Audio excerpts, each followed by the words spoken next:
আসসালামু আলাইকুম দর্শক, শুভেচ্ছা সহ স্বাগত জানিয়ে শুরু করছি চ্যানেল আই সংবাদ। পুরো সংবাদ জুড়ে আপনাদের সাথে আছি আমি মৃত্তিকা মুস্তফা। বিস্তারিত সংবাদের শুরুতেই জানিয়ে দিচ্ছি ফ্রেশ আটা ময়দা সুজি সংবাদ শিরোনামগুলো। ব্যাংককে ডক্টর ইউনূস নরেন্দ্র মোদীর বৈঠক, শেখ হাসিনাকে ফেরত পাঠানো, সীমান্ত হত্যাবন্ধ ও তিস্তার পানি বন্টন সহ গুরুত্বপূর্ণ বিষয়ে আলোচনা। রোহিঙ্গা সংকটের সমাধান না হলে জটিলতা বাড়বে বলে বিমস্টেক সম্মেলনে প্রধান উপদেষ্টার আশঙ্কা, প্রয়োজনীয় সংস্কার শেষে নির্বাচনের আশ্বাস। শেখ হাসিনাকে ফিরিয়ে আনার প্রস্তাব যৌক্তিক উল্লেখ করে সহযোগীদেরও ফিরিয়ে আনতে বিএনপির দাবি, নির্বাচন নিয়ে ডক্টর ইউনূসের বক্তব্য ইতিবাচক মন্তব্য। এবং প্রথম ধাপে 1,80,000 রোহিঙ্গা ফেরত নেওয়ার নিশ্চয়তা দিল মিয়ানমার, আরও 70,000 রোহিঙ্গাকে ফেরত নিতে চূড়ান্ত যাচাই বাছাইয়ের কাজ শুরু।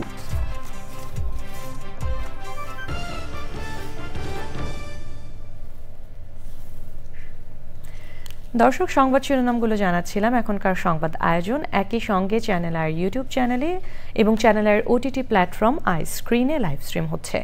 যাচ্ছে বিস্তারিত সংবাদে। ভারতের প্রধানমন্ত্রী নরেন্দ্র মোদীর সাথে বৈঠক করেছেন বাংলাদেশের অন্তর্বর্তী সরকারের প্রধান উপদেষ্টা প্রফেসর মোহাম্মদ ইউনূস।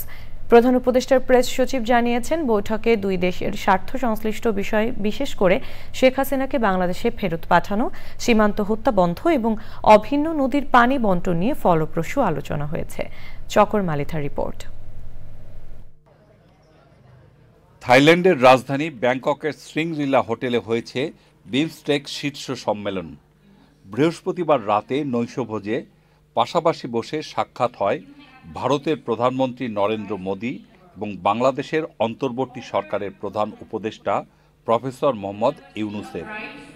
বিমস্টেক শীর্ষ সম্মেলনের সাইডলাইনে শুক্রবার দুপুরে শ্রিংরিলা হোটেলের ব্যাংকোয়েট হলে আনুষ্ঠানিক বৈঠক করেন নরেন্দ্র মোদী এবং প্রফেসর ইউনূস।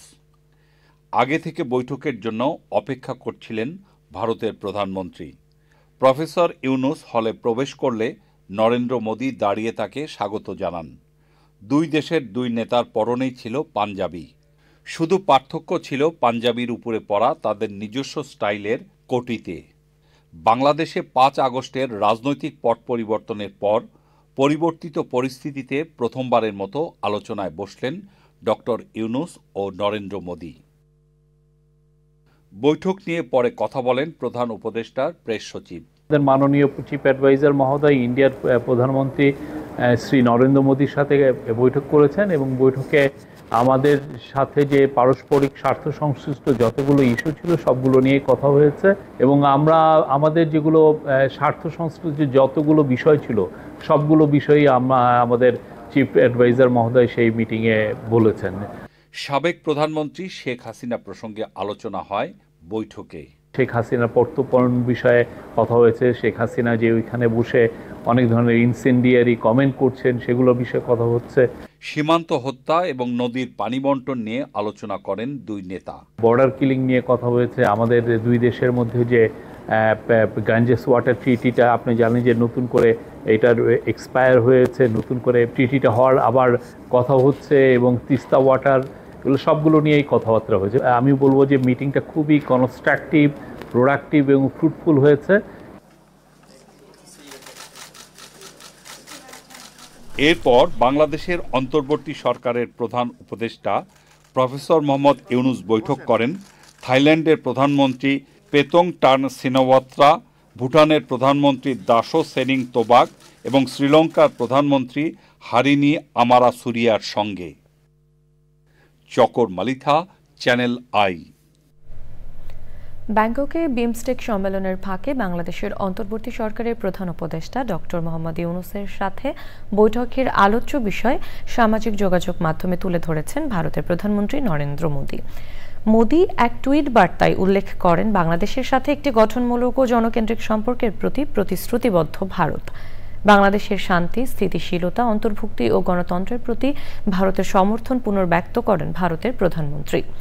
অবৈধভাবে সীমান্ত অতিক্রম রোধের ব্যবস্থা নিয়েও ডক্টর ইউনূসের সাথে আলোচনা হয়েছে বলে টুইট বার্তায় উল্লেখ করেন মোদী।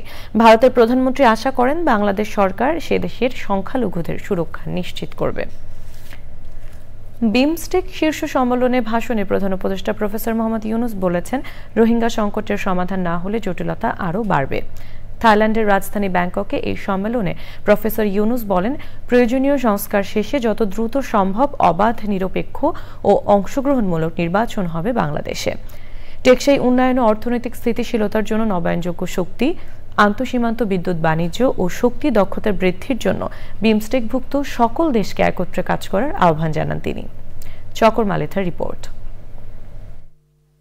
বঙ্গোপসাগর অঞ্চলে বহুখাতীয় কারিগরি ও অর্থনৈতিক সহযোগিতা উদ্যোগ বিমস্টেকের শীর্ষ সম্মেলন থাইল্যান্ডের রাজধানী ব্যাংককে। সম্প্রতি ভূমিকম্পে থাইল্যান্ড ও মিয়ানমারে নিহতদের স্মরণে 1 মিনিট নীরবতা পালন করা হয় বিমস্টেক শীর্ষ সম্মেলনে।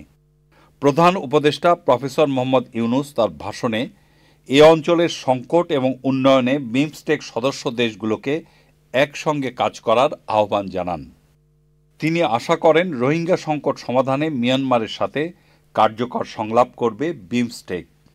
প্রধান উপদেষ্টা জানান, সুশাসন প্রতিষ্ঠা, দুর্নীতির বিরুদ্ধে লড়াই ও অর্থনীতির প্রতিটি স্তরে শৃঙ্খলা ফেরানোর জন্য কাজ করছে বাংলাদেশের অন্তর্বর্তী সরকার। Now we move on to agenda item 11, handing over of BIMSTEC chairmanship, and agenda item 12, remarks by the Chief Advisor of the Government of the People's Republic of Bangladesh, the new chairman of BIMSTEC. থাইল্যান্ডের প্রধানমন্ত্রীর কাছে থেকে বিমস্টেকের পরবর্তী চেয়ারম্যানের দায়িত্ব পেলেন বাংলাদেশের প্রধান উপদেষ্টা professor Mohammad Yunus. I accept this responsibility knowing fully well that the leaders of the BIMSTEC nations repose their full confidence on Bangladesh to steer the works of the organization towards new heights. As the BIMSTEC chair, Bangladesh will remain committed to actively promoting and enhancing the interests of the BIMSTEC region to achieve our common objectives with unwavering determination to bring about shared prosperity. এরপর নতুন চেয়ারম্যানের সাথে সাক্ষাৎ করেন বিমস্টেকের মহাসচিব Indramani Pandey. Professor Yunus 2 বছর পর ঢাকায় বিমস্টেকের পরবর্তী শীর্ষ সম্মেলনের সময় একটি পৃথক যুব উৎসব আয়োজন করার নির্দেশ দেন বিমস্টেক মহাসচিবকে। Chakor Malitha, channel I. প্রধান উপদেষ্টা professor doctor Mohammad Yunus BIMSTEC শীর্ষ সম্মেলনে যোগদান শেষে ব্যাংকক থেকে রাতে দেশে ফিরেছেন। শুক্রবার থাইল্যান্ডের স্থানীয় সময় রাত 8:45 প্রধান উপদেষ্টা ও তার সফর সঙ্গীদের বহনকারী বাংলাদেশ বিমানের ফ্লাইটটি ব্যাংককের সুবর্ণভূমি আন্তর্জাতিক বিমানবন্দর ছেড়ে আসে। প্রধান উপদেষ্টা 2 দিনের থাইল্যান্ড সফরে বিমস্টেক সম্মেলনে যোগদান ছাড়াও সাইডলাইনে ভারতের প্রধানমন্ত্রী নরেন্দ্র মোদী সহ বেশ কয়েকটি দেশের সরকার প্রধানের সঙ্গে বৈঠক করেছেন। 2 থেকে 4 এপ্রিল 3 দিনের বিমস্টেক সম্মেলন ব্যাংককে অনুষ্ঠিত হয়। বিএনপি মহাসচিব মির্জা ফখরুল ইসলাম আলমগীর বলেছেন, প্রধান উপদেষ্টা অধ্যাপক মোহাম্মদ ইউনুসের সঙ্গে ভারতের প্রধানমন্ত্রী নরেন্দ্র মোদীর বৈঠকে আশার আলো জাগিয়েছে। সন্ধ্যায় রাজধানীর গুলশানে বিএনপি চেয়ারপারসনের কার্যালয়ে ক্রীড়াঙ্গনের বিশিষ্টজনের সঙ্গে শুভেচ্ছা বিনিময় শেষে তিনি এসব বলেন। মহাসচিব বলেছেন, এই বৈঠকটি 2 দেশের মানুষের মাঝে কল্যাণ বয়ে আনবে। এই সময় ক্রীড়াঙ্গন ও দলের অন্য নেতারাও ছিলেন।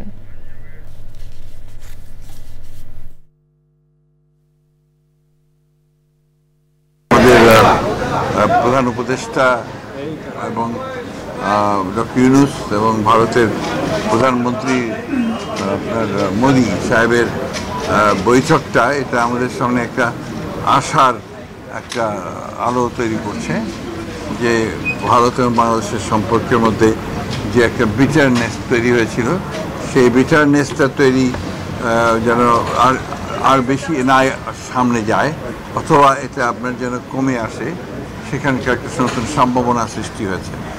এবং আমি যতদূর দেখেছি তাতে করে আমার মনে হয়েছে যে এ ব্যাপারে দুজনেই যথেষ্ট আন্তরিক, এবং এটা নিঃসন্দেহে বাংলাদেশের মানুষকে এবং ভারতের মানুষকে, দুই দেশের মানুষকেই এটা উপকার করবে। শুক্রবার বিমস্টেক সম্মেলনের সাইডলাইনে অন্তর্বর্তী সরকারের প্রধান উপদেষ্টা ডক্টর মোহাম্মদ ইউনূস ও ভারতের প্রধানমন্ত্রী নরেন্দ্র মোদীর বৈঠকে শেখ হাসিনাকে ফেরত চাওয়ার বিষয়কে যৌক্তিক দাবি করে বিএনপির স্থায়ী কমিটির সদস্য মির্জা আব্বাস বলেন, শুধু শেখ হাসিনাই নয়, তার সহযোগীদের ফিরিয়ে আনতে হবে। আর বিমস্টেক সম্মেলনে ডক্টর ইউনূসের ভাষণে নির্বাচন নিয়ে বক্তব্য দেওয়াকে ইতিবাচক মন্তব্য করে তিনি বলেন, বিএনপি সবসময় সংস্কার ও নির্বাচনের পক্ষে। বিস্তারিত জানাচ্ছেন মইনুল হাসান। শাহজাহানপুরের নিজ বাসভবনে বিএনপির স্থায়ী কমিটির সদস্য মির্জা আব্বাস সাংবাদিকদের সাথে মতবিনিময় করেন। এ সময় শেখ হাসিনাকে ফেরত চাওয়ার বিষয়টি যৌক্তিক দাবি করে বিএনপির স্থায়ী কমিটির সদস্য মির্জা আব্বাস বলেন, শুধু হাসিনা নয়, তার সহযোগীদের ফিরিয়ে এনে দ্রুত বিচারের আওতায় আনতে হবে। শেখ হাসিনা প্রত্যাবর্তন এবং বিচার সময়ের দাবি। যদি শুধুমাত্র শেখ হাসিনা প্রত্যাবর্তনের কথা হয়ে থাকে, তাহলে আমি সঙ্গে একটু যোগ করতে চাইব অতিরিক্ত, যদি সম্ভব হয় আর কি, যে ওনার যারা সাঙ্গপাঙ্গ যারা আছে ওখানে, যারা এই দেশকে অস্থিতিশীল করার চেষ্টা করছে, তাদেরকেও যেন সঙ্গে ফেরত আনে এবং ফেরত দেয়। এবং ভারতের উচিত শেখ হাসিনাকে অবিলম্বে ফেরত দেওয়া, যে কোনো ফ্যাসিস্ট কখনো বিনা বিচারে যেতে পারে না। মির্জা আব্বাস বলেন, সকলে মিলে একযোগে বিএনপির বিরুদ্ধে অপপ্রচারে নেমেছে, যাতে দলকে শেষ করে আবারও ফ্যাসিজম প্রতিষ্ঠা করা যায়। ডক্টর মোহাম্মদ ইউনূস বোধহয় সঠিক সিদ্ধান্ত নিয়েছেন, এবং উনি যদি নির্বাচনের কথা বলে থাকেন, আগে বলেছেন, এখন যদি বলে থাকেন, ভালো বলেছেন, সঠিক বলেছেন, নির্বাচনটা হওয়া দরকার। বিএনপি বরাবর সংস্কারের পক্ষে, একই সঙ্গে বিএনপি নির্বাচনের পক্ষে, দুটোরই প্রয়োজন আছে। এমন সংস্কারের পক্ষে বিএনপি নয় যেটি দেশের জনগণের স্বার্থের, জনগণের অধিকারের বাইরে চলে যাবে। শেখ হাসিনার আমলে অসম চুক্তি বাতিলের পাশাপাশি সীমান্ত হত্যা বন্ধ এবং প্রয়োজনীয় সংস্কার শেষ করে দ্রুত নির্বাচনের দাবি জানান মির্জা আব্বাস। Monirul Hasan, channel I, Dhaka. বাংলাদেশে আশ্রয় নেওয়া ৮ লাখ রোহিঙ্গার তালিকা থেকে প্রথম ধাপে ১,৮০,০০০ রোহিঙ্গাকে মিয়ানমারে প্রত্যাবর্তনের জন্য চিহ্নিত করেছে দেশটির জান্তা সরকার। একই সাথে তাদেরকে ফেরত নেওয়ার ব্যাপারে বাংলাদেশকে নিশ্চয়তা দিয়েছে মিয়ানমার। বাসোস এক প্রতিবেদনের এই তথ্য জানিয়েছে। বাংলাদেশ 2018-2020 সালে 6 ধাপে মিয়ানমারকে রোহিঙ্গাদের তালিকা দেয়। সেই তালিকায় থাকা ৮ লাখ রোহিঙ্গাদের মধ্যে মিয়ানমার ১,৮০,০০০ রোহিঙ্গাকে ফেরত যাওয়ার যোগ্য বলে শনাক্ত করেছে। আরও ৭০,০০০ রোহিঙ্গাকে চূড়ান্ত যাচাই বাছাইয়ের জন্য ছবি ও নাম মিলিয়ে দেখার কাজ চলমান রয়েছে। শুক্রবার ব্যাংককে বিমস্টেকের ৬ষ্ঠ সম্মেলনের ফাঁকে মিয়ানমারের উপপ্রধানমন্ত্রী ও পররাষ্ট্রমন্ত্রী ইউ থান শিউ এই তথ্য বাংলাদেশের প্রধান উপদেষ্টার হাই রিপ্রেজেন্টেটিভ ডক্টর খলিলুর রহমানকে জানান। এছাড়া মূল তালিকায় থাকা বাকি ৫,৫০,০০০ রোহিঙ্গার যাচাই দ্রুততার সঙ্গে সম্পন্ন করা হবে বলে জানিয়েছে মিয়ানমার কর্তৃপক্ষ। Return to Myanmar for the remaining numbers of the original list that we prepared. We'll continue to and expedite the verification process. Sir, thank you very much. Thank you so much. ঢাকায় ফিরতে শুরু করেছেন ঈদে বাড়ি ফেরা মানুষজন। রাজধানীর গাবতলীতে আছে এনামুল কবির। রূপম, সরাসরি যাচ্ছি তার কাছে। রূপম, ঈদের রাজধানীতে ফেরা মানুষদের পরিস্থিতি কেমন দেখছেন? মৃত্তিকা, আমি দাঁড়িয়ে আছি গাবতলী এলাকায়। এখানে দূরপাল্লার অনেকগুলো বাসের কাউন্টার আছে, যেখান থেকে দেশের বিভিন্ন জেলা থেকে দূরপাল্লার বাসগুলো এসে এখানে যাত্রীদের নামিয়ে থাকে।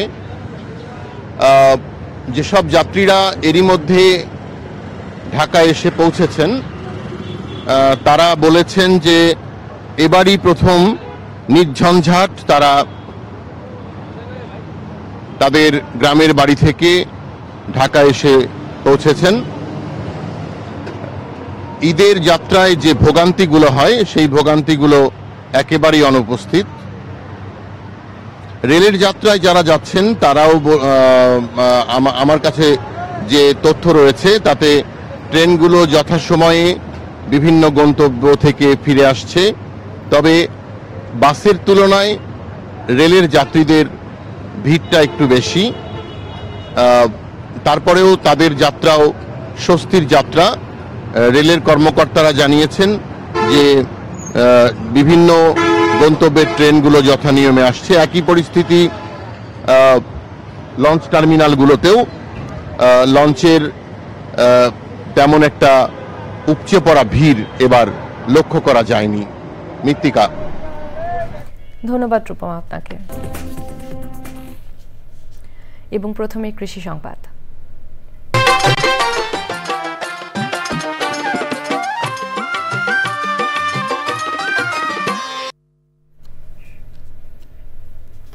সবজি চাষের জন্য বিখ্যাত ঢাকা জেলার ধামরাই উপজেলা। অন্য সব সবজির পাশাপাশি লেবু চাষের জন্য ধামরাইয়ের আলাদা খ্যাতি রয়েছে। বাজারে ধামরাইয়ের ঘ্রাণযুক্ত এলাচি লেবুর কদর বেশি। জাকির হাসানের তথ্য, ভিডিওচিত্রে আল মুকসিদের রিপোর্ট। ঢাকার ধামরাই উপজেলায় অধিকাংশ গ্রামে লেবুর চাষ হয়। 13টি ইউনিয়নের মধ্যে অন্তত 8টিতেই লেবুর চাষ হয়ে থাকে। এর মধ্যে বাইশাকান্দা, যাদবপুর, কুশুরা ইউনিয়নে বিভিন্ন ধরনের লেবুর বাণিজ্যিক চাষ হয়। প্রতি বছরে আমাকে বিঘায় 25,000 30,000 করে টাকা দিতে আছে। এই কাতি মাসে থেকে ওই কাতি সময় পর্যন্ত আমাদের আল্লাহর রহমতে আমাদের খুবই লাভবান। আমরা প্রতি বছরে মাথায় মাথায় সার দিতে হয়, আর পানি বছরে 2বার করে দিলে ওই ফলমানটা ফুলটা ঝরে পড়ে না। আর এনে 1 বিঘা যেরকম জায়গা আছে, 1 বিঘা মনে করেন যে 40,000 টাকা। 40 ডিসেম্বর বা 30 ডিসেম্বর জায়গা বেচলে মনে করেন যে 30,000 টাকা। 50 ডিসেম্বর জায়গা থাকলে 50,000 টাকা, বেশি বিকে আর কি। ধামরাইয়ের লেবু চাষীদের কৃষি বিষয়ক সহায়তা ও প্রশিক্ষণ দিচ্ছে কৃষি বিভাগ। প্রসেস ফুড তৈরি করা যায় লেবু থেকে। কোনো কৃষি যে শিল্প প্রতিষ্ঠান রয়েছে তাদের সাথে কন্ট্যাক্ট করে দেওয়া যায়, তাহলে আমাদের চাষিরা লাভবান হবে এবং লেবুর চাষাবাদ দিন দিন আবাদ আরও বেড়ে যাবে। এবং আমরা আশা করি যে গুড এগ্রিকালচার প্র্যাকটিস যেটা রয়েছে, নিরাপদভাবে লেবু উৎপাদন করে আমরা বিদেশে রপ্তানি করে সিংহভাগ বৈদেশিক মুদ্রা অর্জন করতে সক্ষম হব। অন্যান্য সবজির তুলনায় লেবু চাষে পরিশ্রম ও খরচ কম এবং লাভ বেশি বলছেন চাষিরা। আল মুকসিদ, চ্যানেল আই। এখন দেখবেন প্রকৃতি সংবাদ।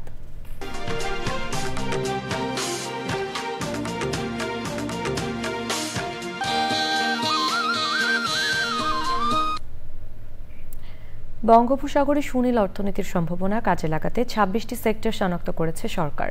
সমুদ্রের পরিবেশ প্রতিবেশ ঠিক রেখে সুনীল অর্থনীতির জন্য গবেষণা ও বিনিয়োগ বাড়ানো এবং সংশ্লিষ্ট সকল মহলের সমন্বিত অংশগ্রহণের তাগিদ দিয়েছেন বিশেষজ্ঞরা। নুরুল আলমের ভিডিও চিত্রে সরোয়ার আজম মানিকের রিপোর্ট। বঙ্গোপসাগর, যার নীল জলরাশির আছড়ে পড়া ঢেউ মুগ্ধতা ছড়ায়, তার গহীনে রয়েছে তেল, গ্যাস সহ মূল্যবান প্রাকৃতিক সম্পদ। সমুদ্র সম্পদ আহরণে 2014 সাল থেকে কাজ করছে সরকার। যে বাংলাদেশ এখন ব্লু ইকোনমিকে ফোকাস করতেছে, আরেকটু এমফাসিস দরকার, আরেকটু ল্যান্ডসেন্ট্রিক মাইন্ডসেট থেকে বের হয়ে আসে আমাদেরকে কিন্তু এই ম্যারিটাইম ফ্রন্টকে কিন্তু মেইন স্ট্রিমে নিয়ে আসতে হবে, রিসার্চ বাড়াতে হবে, ক্যাপাবিলিটি বাড়াইতে হবে এবং ফরেনদের সাথে কোঅর্ডিনেশনগুলো আর একটু ইনহান্স করতে হবে। তাহলে ইনশাল্লাহ বাংলাদেশের জন্য ব্লু ইকোনমিক সেক্টরে যথেষ্ট উজ্জ্বল সম্ভাবনার দ্বার উন্মোচিত হবে। কর্মসংস্থান সৃষ্টিসহ অর্থনৈতিক উন্নয়ন ত্বরান্বিত করতে সুনীল অর্থনীতি ব্যবহারে কাজ করছে সমুদ্র গবেষণা ইনস্টিটিউট। রিসার্চ ফাইন্ডিং গুলো যদি আমরা বইতে না রেখে আমরা একটা প্রোডাক্টাইজেশন করতে পারি, আমরা এটাকে যদি ইমপ্লিমেন্টেশন ফ্রেমওয়ার্কের মাধ্যমে মাঠে নিয়ে আসতে পারি, কমার্শিয়ালাইজেশনের দিকে নিয়ে আসতে পারি, তাহলে আমাদের ওই সুনীল অর্থনীতির যে রিসোর্স ভান্ডার যেটি, সেটিকে আসলে আহরণ করা এবং জাতীয় অর্থনীতিতে এটা প্রবৃদ্ধিতে কাজে লাগানো খুবই সহজ হবে। তবে সংশ্লিষ্টরা বলছেন, গবেষণা, প্রযুক্তি ও দক্ষতার অভাব এবং অপরিকল্পিতভাবে সমুদ্র সম্পদ আহরণ সহ নানা কারণে সমুদ্র অর্থনীতির তেমন কোনো সুফল পাওয়া যায়নি। এখনো আমরা এই ব্লু ইকোনমি, যেটাকে সুনীল সম্পদ, আমাদের বিশাল কোস্ট লাইন রয়েছে, পাশাপাশি আমরা সমুদ্র বিজয় করার পরে কিন্তু এটাকে আমরা সঠিক মতো এক্সপ্লোর করতে পারি নাই। সমুদ্র সম্পদ আহরণে সরকারকে সহযোগিতা করতে প্রস্তুত বেসরকারি উদ্যোক্তারাও। সরকার প্লাস আমরা যারা উদ্যোক্তা আছি তাদের সমন্বয়, দুইটাই যদি সমন্বয় হয় তাহলে এটা কাজটা করা সম্ভব। সরকার একাও পারবে না, আমরাও একা পারবো না। সুনীল অর্থনীতি ব্যবহারে যথাযথ পরিকল্পনার পাশাপাশি সমুদ্রের পরিবেশ ও জীববৈচিত্র্য সংরক্ষণের তাগিদ দিয়েছেন পরিবেশবাদীরা। অনেক সম্ভাবনা রয়েছে এই বে অফ বেঙ্গলে। সুনীল অর্থনীতির মাধ্যমে এই সম্ভাবনাগুলোকে কাজে লাগিয়ে বাংলাদেশ অর্থনৈতিকভাবে অনেক দূর এগিয়ে যেতে পারে বলে মনে করছেন সংশ্লিষ্টরা। সরোয়ার আজম মানিক, চ্যানেল আই, কক্সবাজার সৈকত। এবারে খেলার খবর।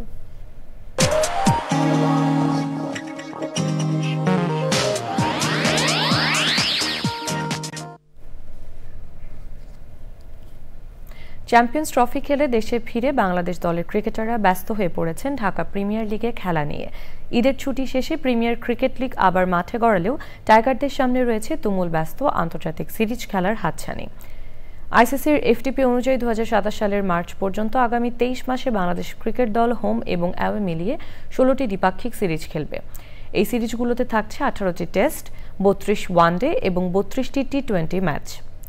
দ্বিপাক্ষিক সিরিজের বাইরেও টিম টাইগার্স 2025 সেপ্টেম্বরে এশিয়া কাপ ক্রিকেটের টি-20 ফরম্যাটের আসর এবং 2026 ফেব্রুয়ারি মার্চে ভারতে অনুষ্ঠেয় টি-20 বিশ্বকাপ ক্রিকেটে অংশ নেবে। চলতি মাসে 2 টেস্ট সিরিজে অংশ নিতে জিম্বাবুয়ে দলের বাংলাদেশ সফর দিয়ে শুরু হবে টাইগারদের ব্যস্ত আন্তর্জাতিক সূচি। এই বছরের সেপ্টেম্বর, ডিসেম্বর ও 2026 জানুয়ারি এবং ফেব্রুয়ারি মাস ছাড়া বাংলাদেশ 2027 মার্চ পর্যন্ত প্রতিটি মাসে আন্তর্জাতিক হোম অথবা অ্যাওয়ে সিরিজ নিয়ে ব্যস্ত থাকবে। সবশেষে ফ্রেশ আটা ময়দা সুজি সংবাদ শিরোনামগুলো জানিয়ে দিচ্ছি আরও একবার। ব্যাংককে ডক্টর ইউনুস নরেন্দ্র মোদীর বৈঠক, শেখ হাসিনাকে ফেরত পাঠানো, সীমান্ত হত্যাবন্ধ ও তিস্তার পানি বন্টন সহ গুরুত্বপূর্ণ বিষয়ে আলোচনা। রোহিঙ্গা সংকটের সমাধান না হলে জটিলতা বাড়বে বলে বিমস্টেক সম্মেলনে প্রধান উপদেষ্টার আশঙ্কা, প্রয়োজনীয় সংস্কার শেষে নির্বাচনের আশ্বাস। শেখ হাসিনাকে ফিরিয়ে আনার প্রস্তাব যৌক্তিক উল্লেখ করে সহযোগীদেরও ফিরিয়ে আনতে বিএনপির দাবি, নির্বাচন নিয়ে ডক্টর ইউনুসের বক্তব্য ইতিবাচক মন্তব্য। এবং প্রথম ধাপে 1,80,000 রোহিঙ্গা ফেরত দেওয়ার নিশ্চয়তা দিল মিয়ানমার, আরও 70,000 রোহিঙ্গাকে ফেরত নিতে চূড়ান্ত যাচাই বাছাইয়ের কাজ শুরু।